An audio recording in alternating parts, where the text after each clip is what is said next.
The hot topic of the week, of course, Jalen Hurts and his performance, his stats, and what he wasn't able to do in the divisional round against the Rams. And people not taking this into in totality, looking at his mistakes, what he did under a microcosm, under a microscope, but not really assessing the whole offense, receivers, the scheme, just chalking up to the defense that he played against, um, the O line, and you have to take all these parts into consideration, and it's 11 guys playing in unison to complete a play to make a play successful, and if one or more of those units aren't in sync or drop the ball here or there, or start the play, miscommunicate, things can go awry, and that's what we saw essentially out on the field. And not absolving Jalen Hurts from blame. There are plays that he needs to do better, but that's us as a whole, as a team, on offense. All 11 guys.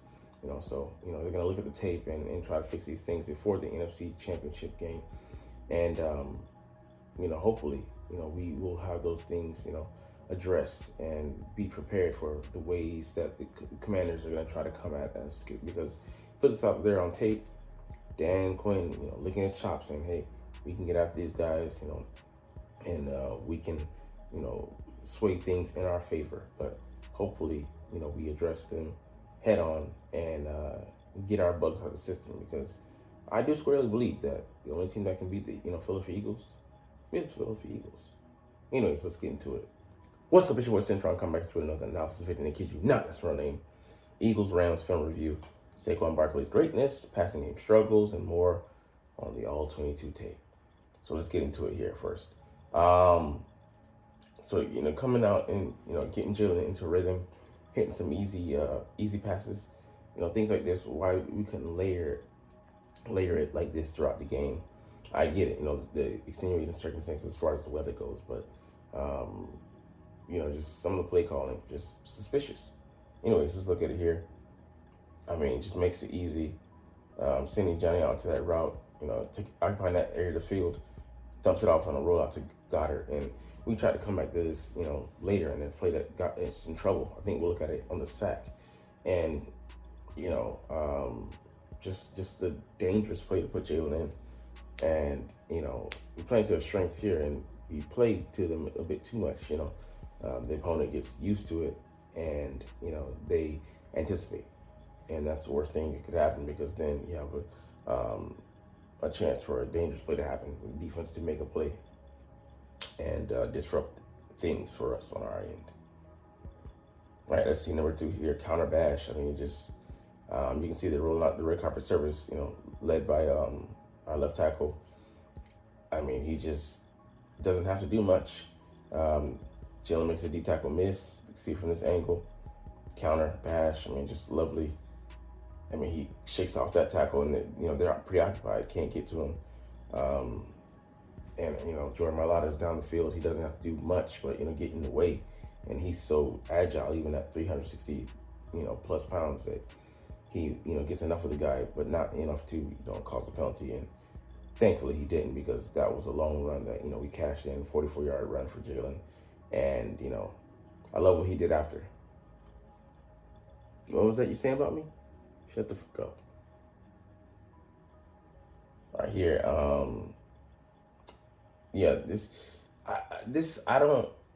I believe, he should have hit Hurts, but he could have also hit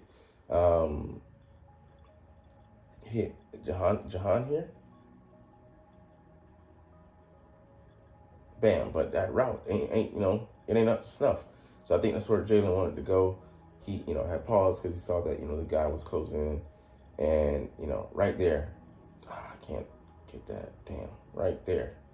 He's driving on it, but he isn't driving on it hard coming back to the quarterback. And I've seen that a couple times now, that, Jalen has been hesitant to throw it to Dotson, given those circumstances. But let's go look at AJ at the top, gets in the slant.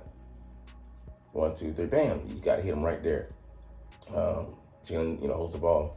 And that's one thing that, He's got to be better at trusting what he's seeing, and he's coming out of concussion protocol. Just first game back, last game before this in the wild card round, and it was that affecting his judgment, affecting his confidence in making that throw, because we know that he's taking care, extremely good care of the football, over the past, 8-9 games, but we want him to also take some risk out there, but he is kind of not willing to do that at this point, for the most part. And, I get it. He wants to see things open up for him before he, lets that ball go. But, we'll see whether they can coax that back out of Jalen, that bit of a gunslinger. It has an adverse risk. All right, and then, here, just us busting a gap, man. Saquon Barkley, they try to, run this like it was a pass play. They overload to that side, so it's interesting, though. But they left a huge gap with the safety flying down, and he doesn't get down fast enough. Saquon teases the guy of Jared Verse, and he gets way more than a first. So they try to blitz to this side, thinking that they could overload. Nope. It's run play. But then they had personnel strung out everywhere. So, it was just the perfect call to mitigate, that blitz, and it backfired right in the Rams' face. So you can see a long diatribe here going on. Jalen and his progressions, man. And I don't know what play this is. But AJ didn't have, the best game. He's still probably dealing with that knee injury. Devonta Smith is dealing with, could be a back, and he had some wrist injuries. But, he's locked up there. So that's where Jalen wants to go. 1, 2, 3. Dump it off. 1, 2, 3. Bam. Dump it off right there. That's what he should do, but he's going to stay in there and wait for the long developing play. And we didn't do him any favors. But that being said, he has an outlet right there. We've seen him take it, in other parts of the game. You got to do that. He just waited too long. So that's another sack I would credit Jalen on. That's 2 right there. And 2 mistakes out of, the handful that he did make. It is what it is. But yeah, he deserves blame for being not getting rid of the ball, not trusting what he's seeing and pulling the trigger. That's squarely on Jalen. I don't know if at this point he had hurt his knee or not. All right, in this play, Hurts, escapes, and it's good timing because, instead of just sitting back there and getting killed, bam, he takes off, gets around, and goes out of bounds, and that should have been, that is borderline. It's borderline. But I could have seen that being a penalty play. So, instead of, waiting for things to go awry, he stays ahead of the 6, and he doesn't get credit enough for escaping and getting away from guys because people so focus, squarely in on the negatives and forget to, give him credit for the, the plays that he does make, that he checks out of, that he, bails on, that, gets us out of bad situations.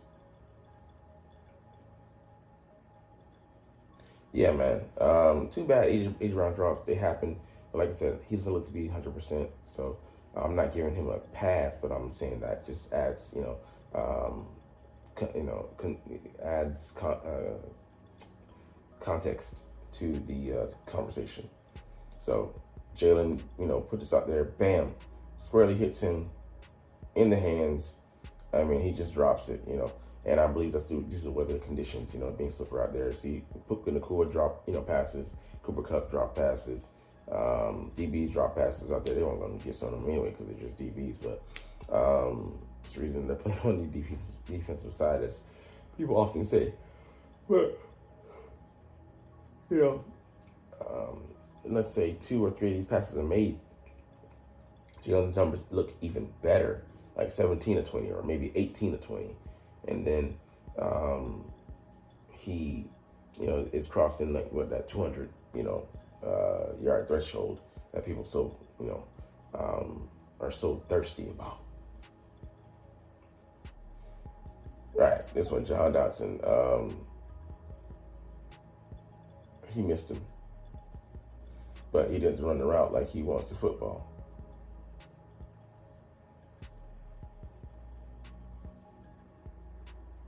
I'm trying to figure out where John is.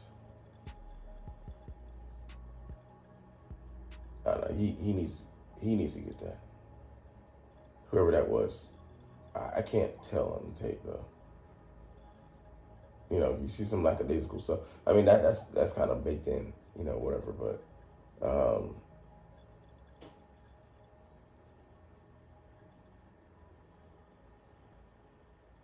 I think he just threw it to somebody. So I don't know if if they even was a reception who just dropped it, but you know Jalen has missed routes before, but the conditions of the field, I don't know the visibility if it was low or not. And minor details.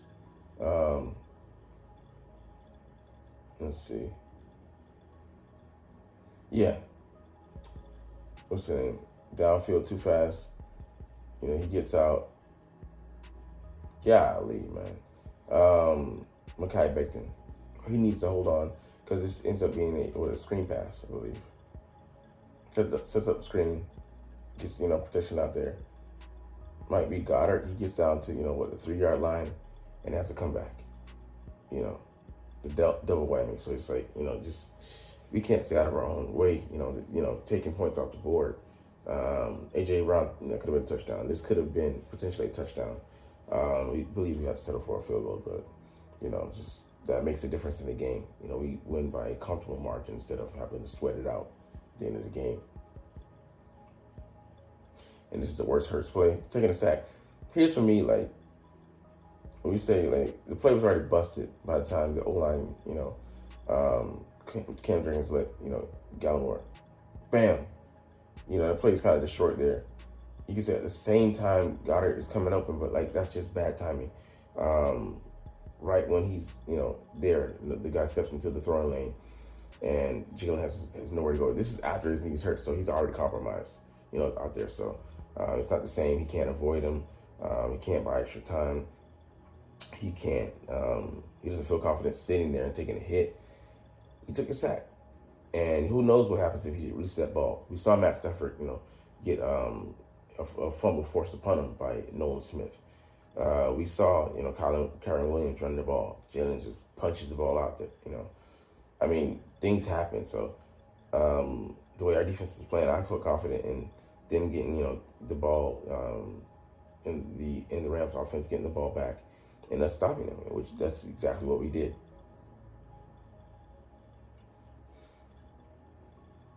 Yeah, I mean, some of these, like you can see just here, Jahan Dotson trying to cross the face. The line just gets swallowed. He's penetrated all the hell. So a lot of things we were trying to do conceptually, our guys just failed to pick up or just miscommunicated. The field conditions got in the way, what have you. We got to clean that up, and it's not going to snow in Philadelphia, so we'll see how the field's going to look. I don't know how they redress that and get it back in tip-top shape, but we'll see what they got cooking. And then this beautiful run here, man. Saquon Barkley. I mean, everything just sets up. We get, the gaps get blocked up perfectly. He sets it up, by lulling them to sleep. They pursue. He pulls the trap, card and just bursts straight through there. I think he runs through like 2 tackles. Get off me. Get off me. I mean, he's a locomotive. I love how he's built. 6 foot, 233. The guy just can run through contact. I mean, we've had guys who are fast. We've had guys who are elusive, shifty. He's all that, plus he has breakaway speed. There's not a lot you can do about that. There's a reason that on only 345 carries on the season, he reached 2,000 yards, 2,005 yards to be, exact. And, he doesn't even look, worse for the wear. Yes, he's a different kind of guy. Yes, he's built different. Yes, he's blessed with, the genetics. But us keeping him unscathed for the most part of the year and resting him, has allowed him to, be in tip-top condition, even at, this late state of the year. But anyways, we'll get out here on that note, because I know the truth of the matter is that you're not even watching, though. But it's all good because I love making these videos and I love talking about the freaking stinking Philadelphia Eagles. So we'll try to do this officially, but as always, it's fly, Eagles, fly, and let's motherfucking go. Like, comment, share, and subscribe if you like. Thanks for watching. Check me out at Centron Anime, Centron Life, or Centron Laughs, or other social media.